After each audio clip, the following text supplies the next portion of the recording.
Hoje nós estamos dando continuidade na série que abrimos desde o início das nossas reuniões aqui, uma série chamada Essência.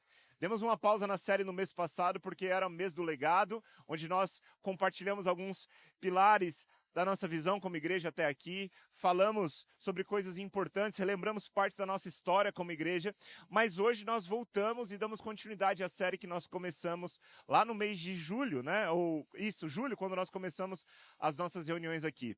É uma série de 14 mensagens com base nas 14 marcas da igreja de Atos, no capítulo de número 2.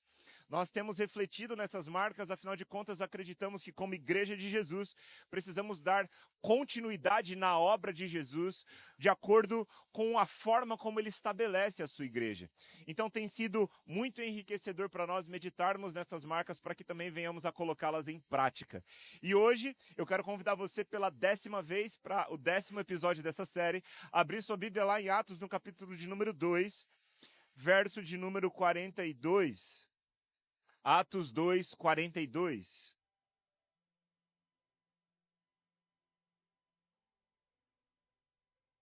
Nesse mês de novembro nós encerraremos essa série. Vamos de novo. Nesse mês de novembro nós encerraremos essa série. Ficou bom agora o coro.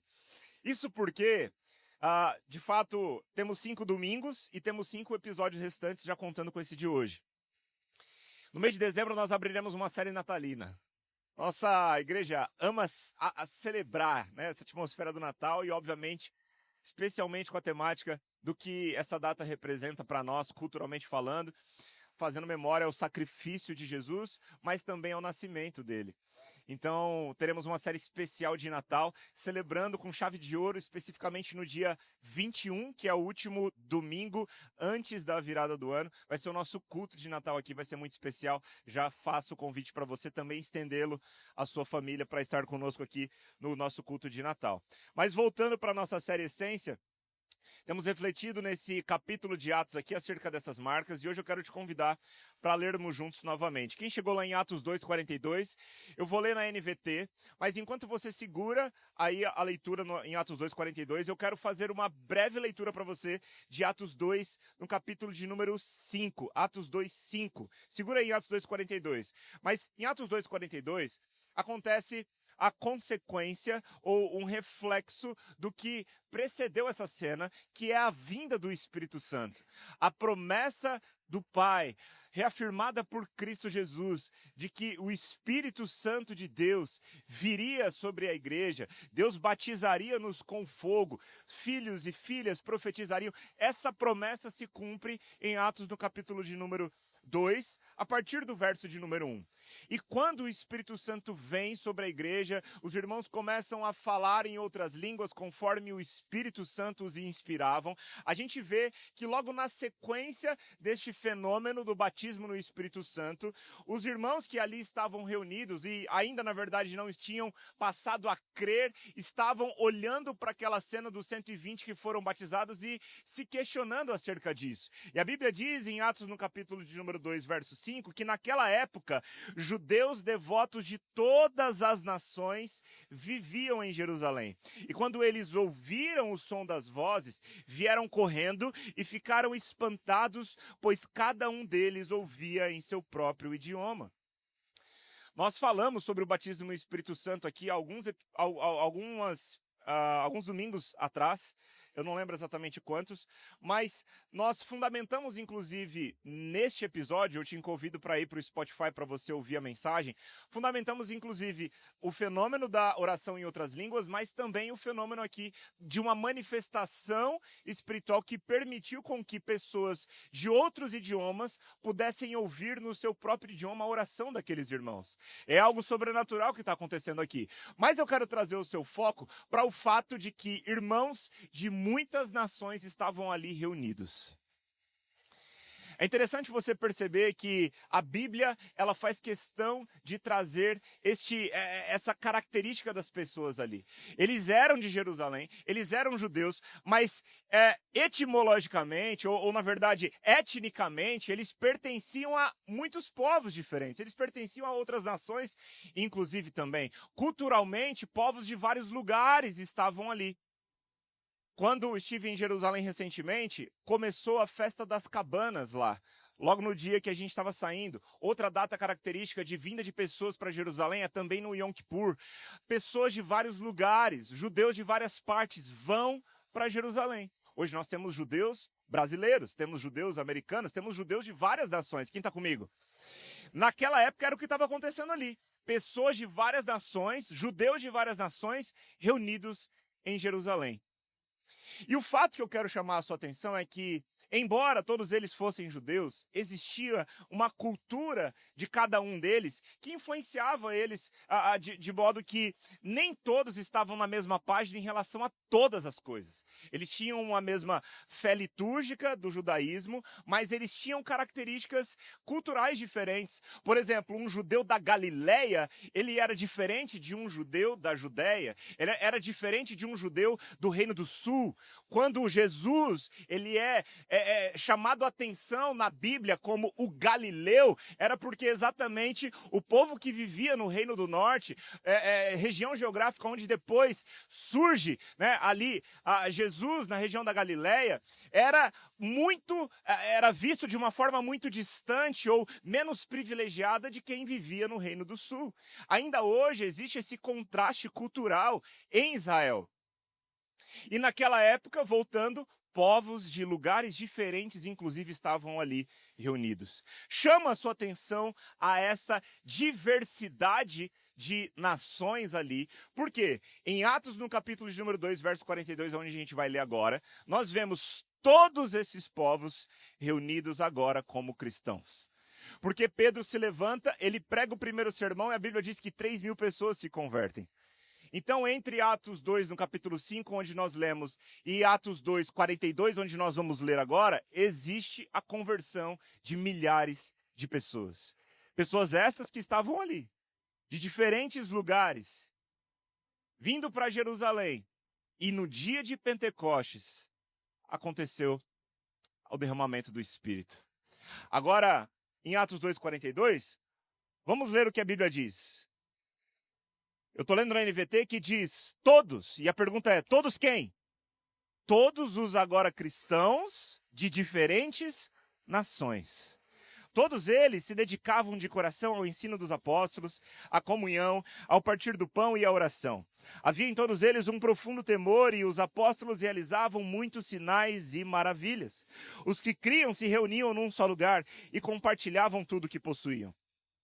Vendiam propriedades e bens e repartiam o dinheiro com os necessitados.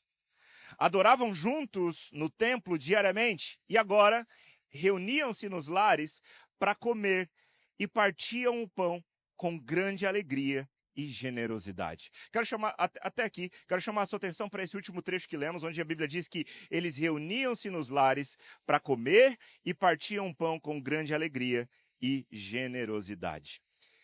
Meus irmãos, hoje nós falaremos a respeito do caráter hospitaleiro da igreja de Atos 2. O fato de que muitos povos de diferentes lugares estavam em Jerusalém naquele tempo, fez com que, consequentemente, depois deles terem se convertido ao cristianismo, muitos deles ficaram em Jerusalém. E precisaram, inclusive, de novos lugares para que eles pudessem se hospedar. Nós já falamos sobre isso aqui um pouco em alguns episódios anteriores, a respeito da generosidade dos irmãos que faziam com que eles vendessem propriedades e bens para poderem abençoar quem era necessitado. Tem muito a ver com esse contexto de ter estrangeiros ali. Repita comigo, estrangeiros. Falar sobre essa palavra hoje no nosso tempo precisa nos remeter à necessidade de sermos hospitaleiros com os estrangeiros. E quando eu digo estrangeiros, eu não digo apenas aqueles que pertencem a uma outra nação. Eu digo sobre povos de diferentes etnias, culturas. Você sabia que no Brasil nós temos cerca de 300 grupos étnicos? E em contraste com a necessidade da hospitalidade, do acolhimento a pessoas de diferentes povos, tribos, línguas, nações, nós temos vivido em um mundo xenofóbico. Quem está entendendo o que eu estou dizendo aqui? Nós vivemos tempos sombrios e muito polarizados na nossa sociedade. Não é difícil a gente abrir a TV, a gente olhar as redes sociais e sermos bombardeados por uma realidade brutal, discursos de ódios, ofensas generalizadas, justamente porque as pessoas não têm a capacidade de lidar com as diferenças umas das outras. Ao ponto, inclusive, de assassinarem umas às outras por causa de diferenças ideológicas. Independente da sua perspectiva política, isso não deve ser aceito e tolerado por nós. Entende o que eu estou dizendo? Agora, em contrapartida, em contraste com um mundo que caminha na desumanização, porque a xenofobia que eu estou dizendo aqui, ela nada mais é do que uma desumanização do outro. A xenofobia, ela parte por isso. A lógica xenofóbica, ela tende a desumanizar o outro, e a partir do momento que a pessoa, ela se convence de que o outro não é tão humano quanto ela, a existência dela deixa de ser necessária. É por isso que nós vemos tanto ataque nas redes sociais, na televisão e não somente nisso, mas na realidade. Meu irmão, hoje, se você se posicionar diante de uma pauta pública popular nas redes sociais, você vai sofrer ataque. Eu tenho me habituado, infelizmente, a receber muitos comentários de ódio em muitos posts recentes. É complexo isso. Por quê? Porque as pessoas não sabem lidar com os diferentes. Tem pessoas que são diferentes de mim e vão me enxergar diferente também, tá tudo bem. Nós estamos aqui assentados numa mesa de muitas pessoas diferentes. Agora, em Cristo Jesus, nós somos habilitados para lidar com essas diferenças. E a hospitalidade é um princípio fundamental para isso.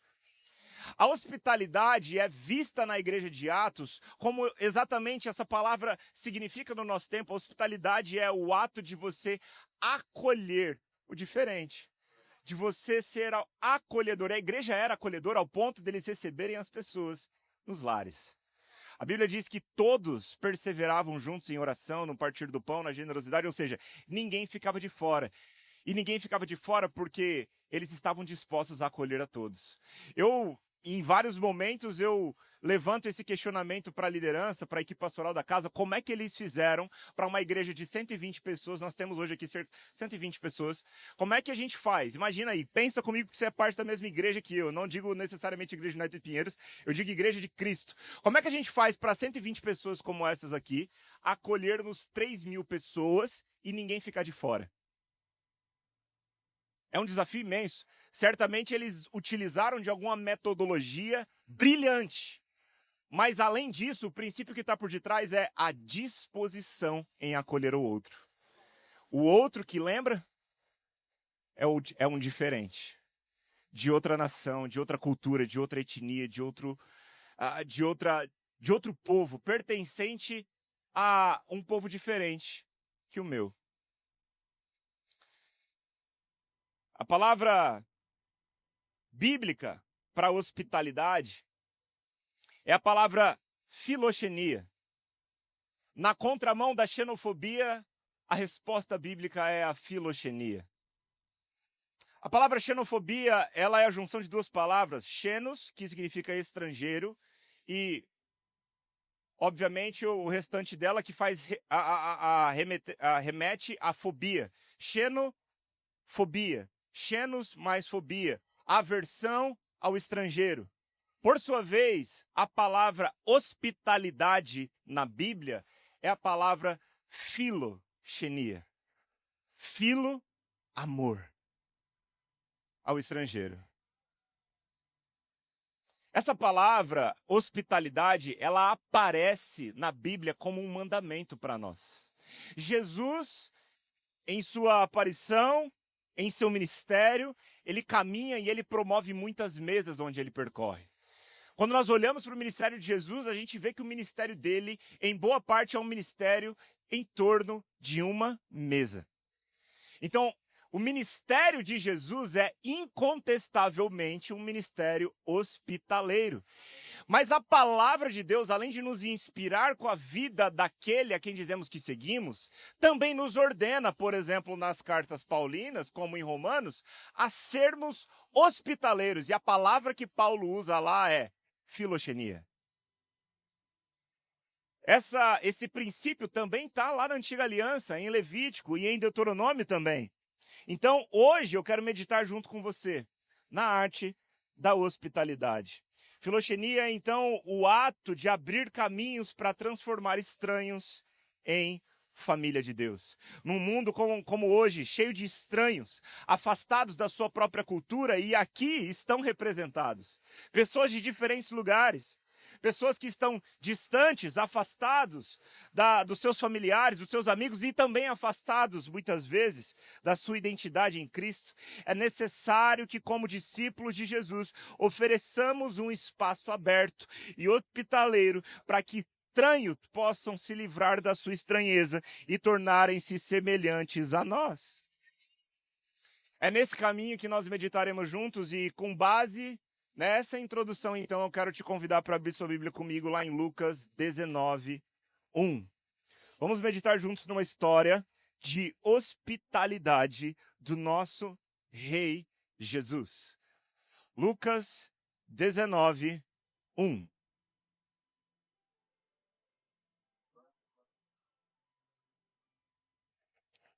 Talvez você não conheça essa história, mas você conheça aquela música, Como Zaqueu. Essa música é muito popular. Tá vendo como eu canto? Você pode me escalar pro louvor. Essa música do Zaqueu talvez seja mais conhecida para você do que a história do Zaqueu, mas ainda que você conheça a música e não a história, nessa manhã você vai conhecer mais sobre o relato bíblico sobre Zaqueu. Em Lucas 19, 1, a Bíblia vai contar a história de Jesus entrando em Jericó e atravessando a cidade. E nós leremos juntos então. Jesus entrou em Jericó e atravessa a cidade. Havia ali um homem rico chamado Zaqueu, chefe dos cobradores de impostos. Ele tentava ver Jesus, mas era baixo demais e não conseguia olhar por cima da multidão. Por isso, correu adiante e subiu numa figueira brava, no caminho por onde Jesus passaria. Quando Jesus chegou ali, olhou para cima e disse: Zaqueu, desça depressa. Hoje devo hospedar-me em sua casa. Sem demora, Zaqueu desceu e com alegria recebeu Jesus em sua casa. Ao ver isso, o povo começou a se queixar. Ele se foi hospedar na casa de um pecador. Enquanto isso, Zaqueu se levantou e disse: Senhor, darei metade das minhas riquezas aos pobres, e se explorei alguém na cobrança de impostos, devolverei 4 vezes mais. Jesus respondeu: Hoje chegou salvação a essa casa, pois esse homem também é filho de Abraão, porque o Filho do Homem veio buscar e salvar os perdidos. Feche seus olhos, curva a sua cabeça em sinal de reverência à palavra. Vamos orar. Pai, obrigado. Obrigado pela sua palavra que está diante de nós. Nós oramos, Pai, para que durante a meditação nesse texto, que o Espírito Santo de Deus traga-nos a revelação dela. Oramos, Pai, para que pela sabedoria do Espírito possamos enxergar aquilo que está além das linhas desse texto.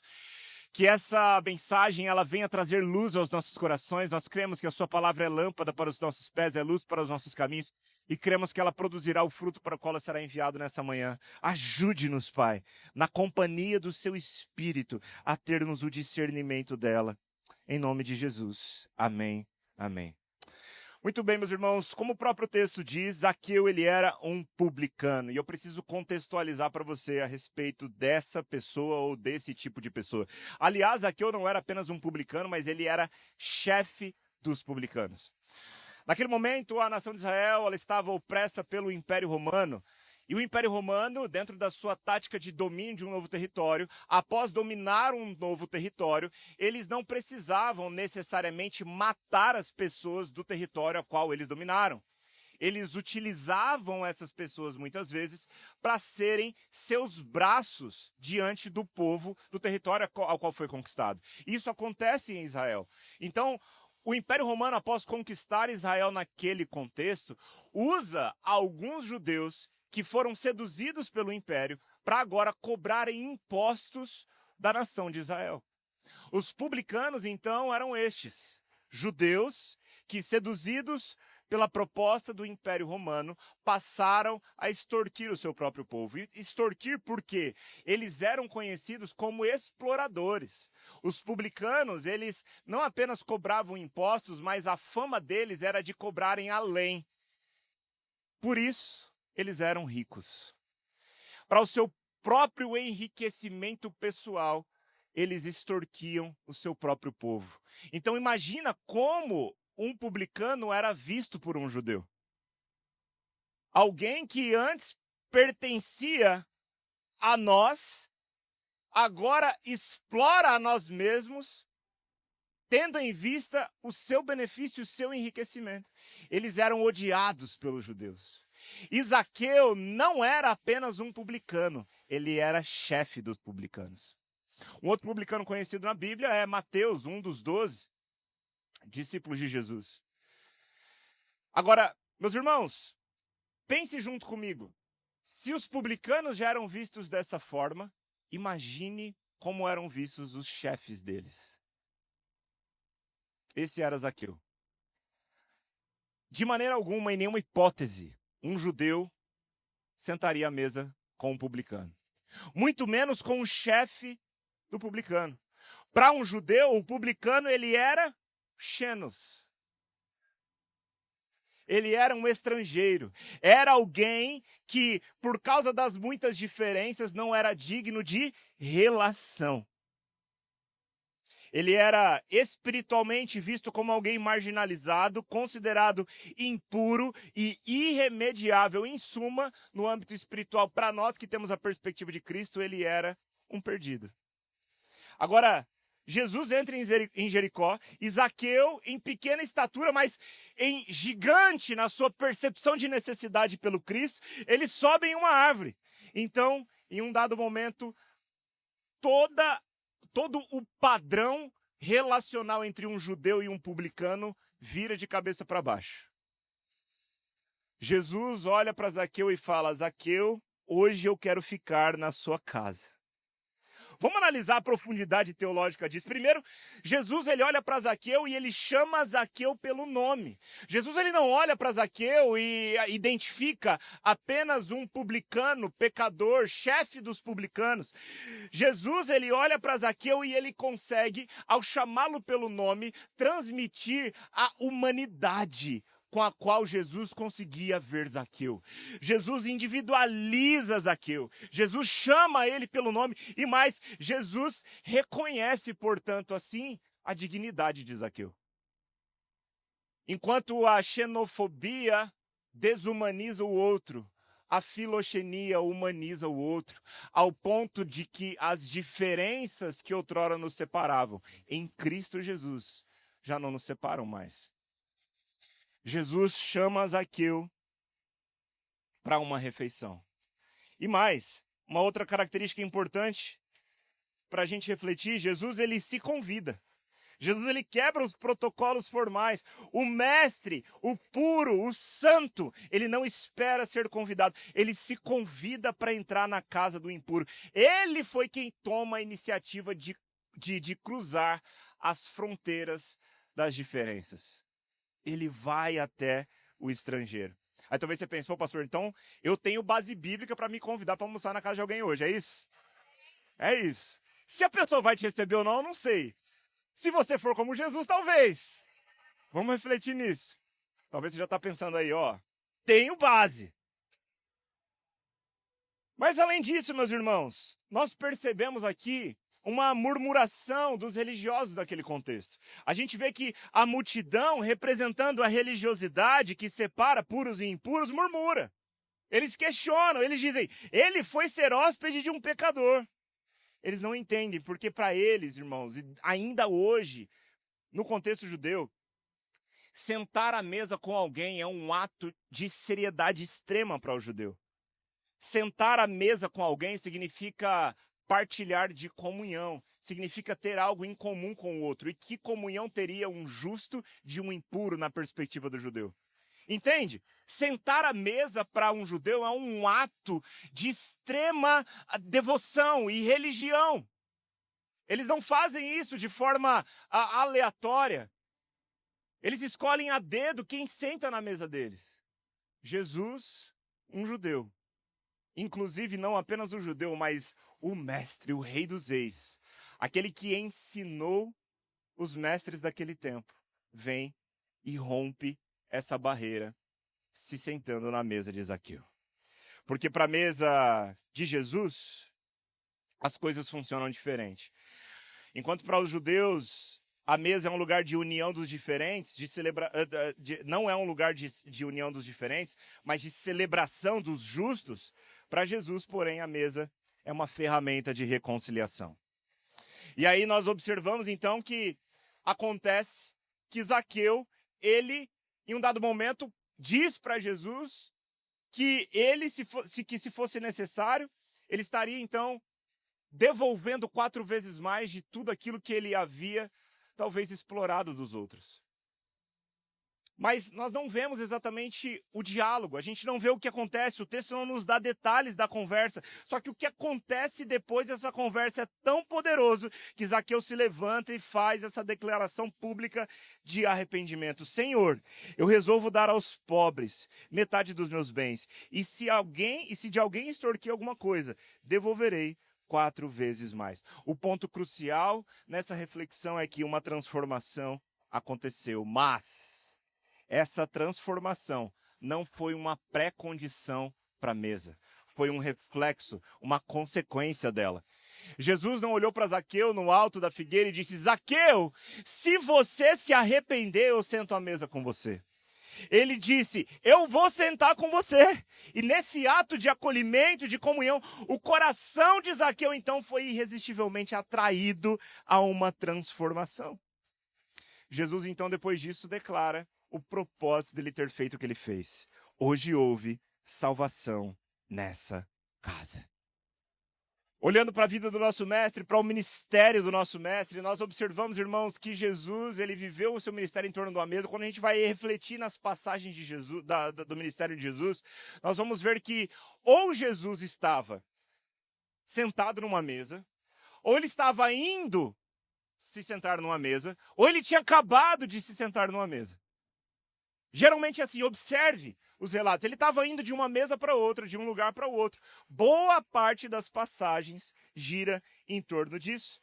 Por exemplo, uma outra passagem, que inclusive mostra o próprio Jesus narrando acerca daquilo que era hábito para si e que virou o testemunho que os outros davam dele. Jesus, ele diz em Lucas 7,33, pois veio João Batista que jejua e não bebe vinho, e vocês dizem, ele tem demônio. Agora olha como ele se refere a si mesmo, ele diz, veio então o Filho do Homem, comendo e bebendo.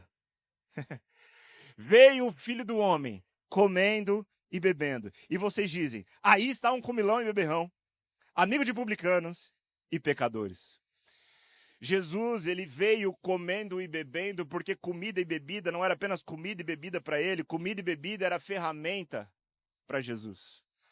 A missão de Jesus era buscar o que estava perdido, salvar e reconciliar o mundo com Deus. E a ferramenta de Jesus para isso era a mesa. Filoxenia, hospitalidade, abrir caminhos para que o estranho se aproxime. Isso é importante para nós, irmãos, porque enquanto cristãos, muitas vezes nós queremos que as pessoas que se assentam na nossa mesa estejam transformadas para terem o direito de se assentarem à nossa mesa. Nesse aspecto, precisamos entender que a filoxenia, ela anda junto com o evangelismo. É uma ferramenta que Jesus utiliza. Mas nós não precisamos esperar que as pessoas se arrependam para se achegarem. Elas precisam se achegar. E a ferramenta e o caminho para elas se achegarem é o acolhimento. É a hospitalidade. E se você consegue ser hospitaleiro com alguém, você tem então a oportunidade de evangelizar alguém. Não dá para querer evangelizar alguém sem estar disposto a se conectar com alguém. Porque sabe o que é isso? Desumanização do outro. Se você quer evangelizar alguém que você não está disposto a acolher antes, sabe o que você é? Um manipulador. Seu interesse está em somente que a pessoa creia como você e não nela de fato. Quem está entendendo o que eu estou dizendo? Por isso, irmãos, nós precisamos falar sobre hospitalidade. Senão nós seremos brutos, insensíveis na pregação do evangelho.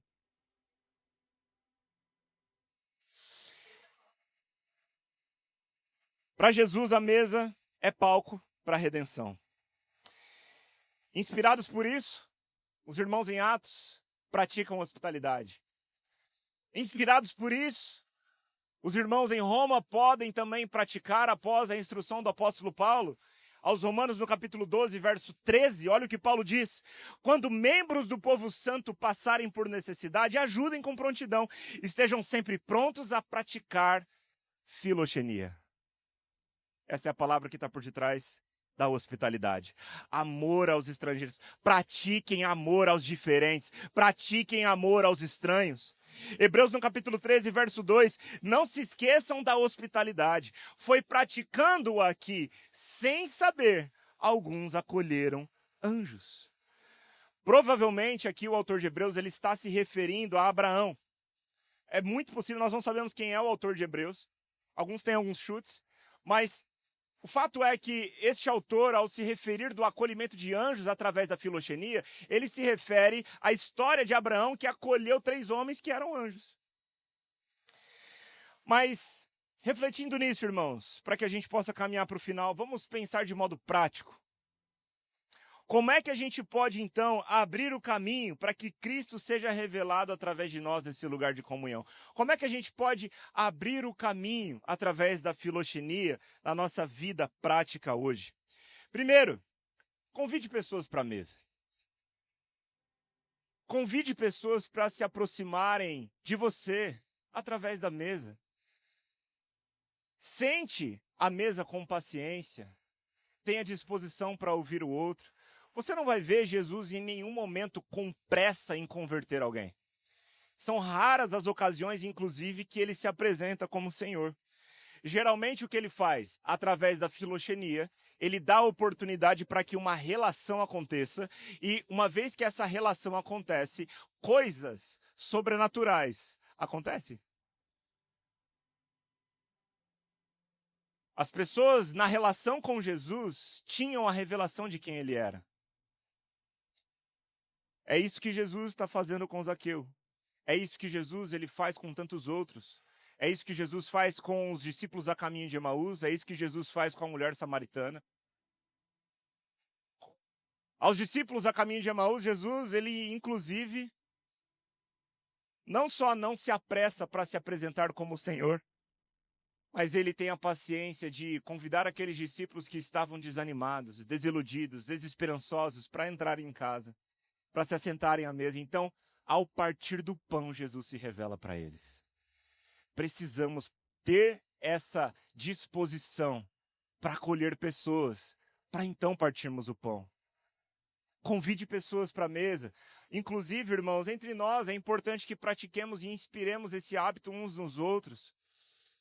Pós-culto de domingo é uma oportunidade tão boa para isso. A gente se reúne de manhã aqui, a gente termina o culto e a gente pode ter uma refeição juntos. Todos os que ficam até fechar a galeria aqui, né, porque nós da equipe pastoral, a gente é o primeiro a chegar e somos os últimos a sair. Então, quando a gente termina de fechar, a gente abaixa a porta, a gente olha um para o outro e fala: e aí, onde que a gente vai junto? Porque todo domingo a gente se esforça para provocarmos esse lugar de filoxenia, de ser hospitaleiro um para o outro. E pode ter qualquer pessoa ali, pode nem ser da igreja, pode ser um membro visitante. Se a pessoa está perto, a gente convida essa pessoa para ir juntos também. Filoxenia. Não precisa nem ser crente. Se você estiver aqui, não crê em Jesus, no final do culto, você estiver lá na porta, eu vou te chamar para almoçar junto. Isso é hospitalidade, irmãos. Agora, a hospitalidade tem um preço. O meu preço com os meus irmãos, muitas vezes, é ir num lugar que eu não quero. Eu vou num lugar que eu não quero, por quê? Porque o que eu quero não é comer, eu quero a relação. Quem está entendendo?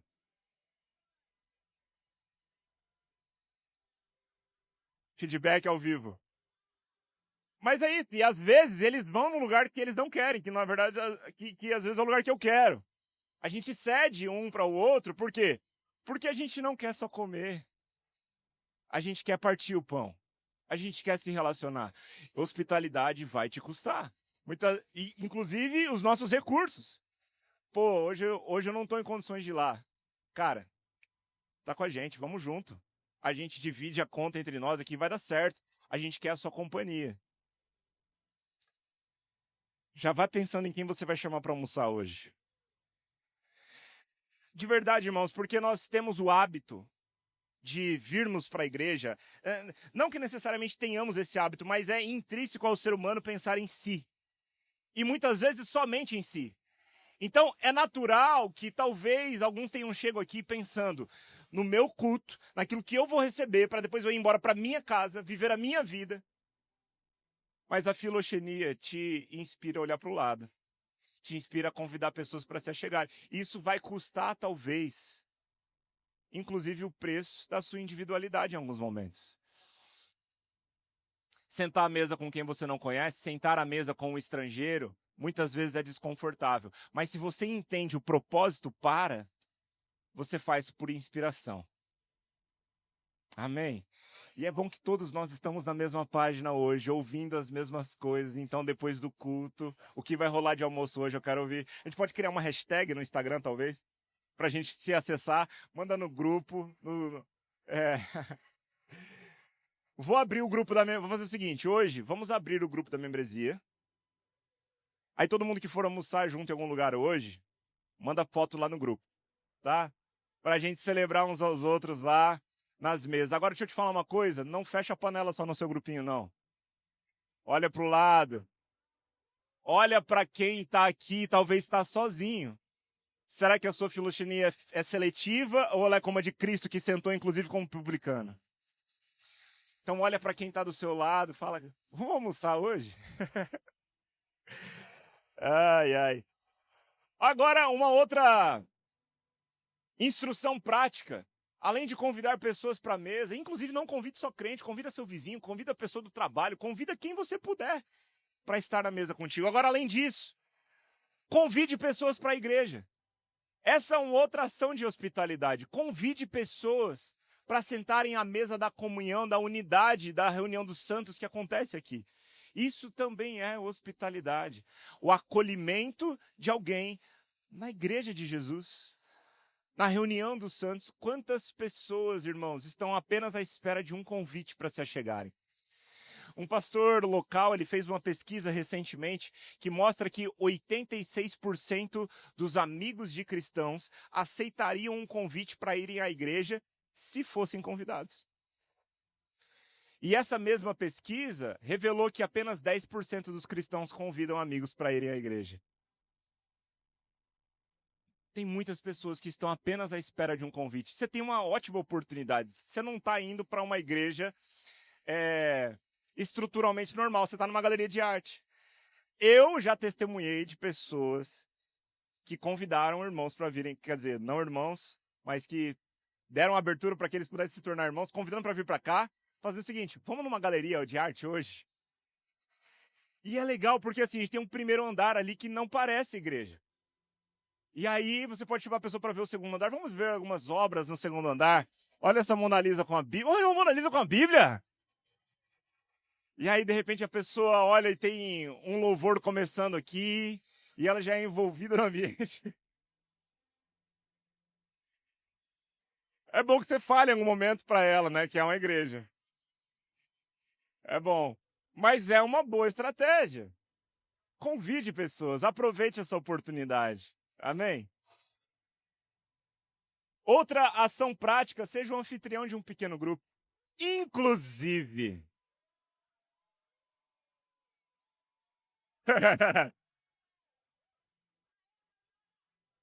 Inclusive, deixa eu aproveitar agora esse momento para apresentar os novos grupos da igreja. Vamos lá. Hoje, oficialmente, nós estamos inaugurando 2 novos groups. E estamos na organização franca para abrirmos novos. Provavelmente, no início do ano, nós teremos a oportunidade de abrirmos mais 2. Então, com os groups que já tínhamos antes acontecendo de forma online ou a cada 15 dias, como, por exemplo, o grupo de mulheres e o grupo de jovens que acontece aqui na galeria, agora nós temos 2 new groups sendo abertos oficialmente para começarem semanalmente a partir dessa semana. A arte tá pronta aí? Hã? A arte deu problema? Mas por quê? Sério? Precisa em JPEG? Eu mandei em PNG. Ah, o programa não está aceitando a arte. Mas tudo bem, não precisamos de arte. Vamos lá. Por favor, hoje nós estamos oficialmente inaugurando 2 novos new groups. Sendo o primeiro deles que eu vou apresentar nessa manhã, o new group em Moema. Fiquem de pé na liderança. Gabriel e Maria Zaidan. Glória a Deus. Eles estão sendo recebidos pela Bia Jordão. Cadê Bia Jordão? Tá no Kids, ela tá no Kids. O anfitriã abrindo a sua casa. Esse grupo, eu tô sem a arte aqui agora, então me ajuda. Esse grupo vai acontecer a cada quinta-feira, às 20 horas, em Moema. O endereço tá na arte, tá tudo bonitinho. A gente vai colocar no Instagram também e vamos enviar no grupo da membresia para você ter todas as informações, ok? Também temos um novo grupo começando essa semana lá em Santo Amaro! Na liderança de Adson e Jéssica! Glória a Deus! Os nossos irmãos anfitriões.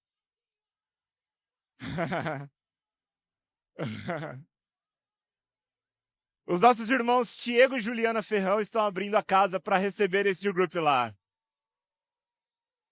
Eles não estão aqui hoje, eles estão no Rio de Janeiro, mas faço as honras dessa ação deles. O grupo lá vai acontecer quarta-feira, às 20 horas. A gente vai mandar as informações também lá no grupo da membresia. E, gente, muito em breve a gente vai abrir um grupo aqui bem pertinho da igreja, no bairro dos Jardins. Já temos um anfitrião lá, a Yolanda se dispôs a abrir a casa dela. Nós gostaríamos de ter começado o grupo lá, inclusive já agora, essa semana, junto com todos esses outros, mas nós nos organizamos enquanto liderança para que isso possa acontecer, não apenas de qualquer forma, né? Não apenas tendo uma casa, mas tendo também uma liderança espiritual para nos ajudar, guiando as pessoas no amadurecimento da fé em Cristo Jesus lá. Então a gente está se organizando para isso muito em breve. Provavelmente neste momento, vai ser o grupo mais próximo da igreja, inclusive. Mas enquanto isso, nós não temos uma previsão exata para começar, tá? Enquanto isso, se você talvez mora perto da igreja e vai esperar com expectativa esse grupo abrir, espere ativamente indo em outro group. Vá lá no grupo de Moema, por exemplo, que talvez seja o mais próximo dessa localidade. Se conecte com os nossos irmãos, amém? E se você... A arte está no grupo, tá? Enviaram arte no grupo, tá? Se você tem o desejo de abrir a sua casa, talvez não seja para agora, talvez seja um plano num futuro próximo, por favor, nos procure. E além de nos procurar, deixe-nos as suas informações através do link que está na bio do Instagram também. Nesse QR Code você acessa o link da bio, tá? Lá tem um link de quero me tornar um anfitrião. Ali você entra, você deixa as suas informações e a gente vai conversar e planejar isso junto, amém? Seguindo então, gente, próxima forma de você aplicar a filoxenia hoje é sendo também um voluntário na casa. Servindo, acolhendo o outro na igreja de Jesus. Aqui, certamente, quando você chegou como um visitante nessa casa, você foi acolhido por voluntários que se dispuseram a preparar um café da manhã, a preparar algo para você se sentir especial, acolheu você com um sorriso. Provavelmente, debaixo dos nossos muitos esforços, tentamos pegar o contato de todas as pessoas. A gente recebe muitos visitantes e não temos tantos voluntários ainda, né? Então, os voluntários se esforçam para pegar o contato de todo mundo, mandar uma mensagem durante a semana. O que é isso? Filoxenia. Servir o outro, abrir espaço, dar oportunidade, abrir um caminho para que o outro seja abençoado por Cristo Jesus. Temos muitos ministérios para você servir e se envolver aqui. Então, eu te encorajo a você se tornar um voluntário na casa. A maior parte da membresia da igreja hoje é também voluntária. E nessa próxima classe de membresia você vai ter uma oportunidade de também se tornar um voluntário, caso você queira. Amém?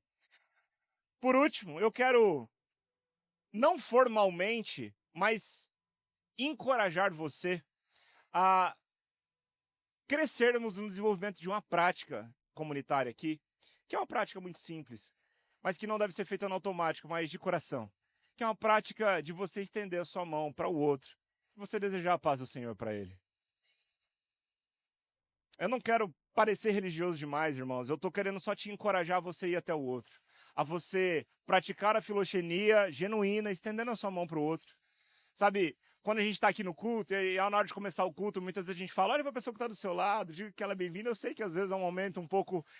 Mas se você entende o propósito, irmãos, faça isso de todo o seu coração.